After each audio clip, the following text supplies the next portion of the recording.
How to track your Alibaba order. Placed an order on Alibaba and want to know where it is?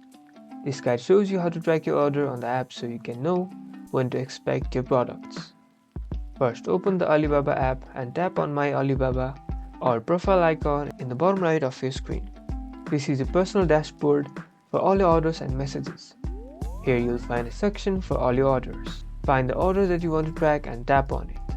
On the order details page, you'll see a button that says Track or View Logistics.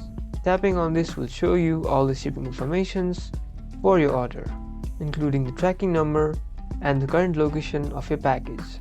You can check this page for updates on your order. The tracking information will show you where your package is at every step of the way, from the supplier to your door. This is the best way to know when to expect your products to arrive.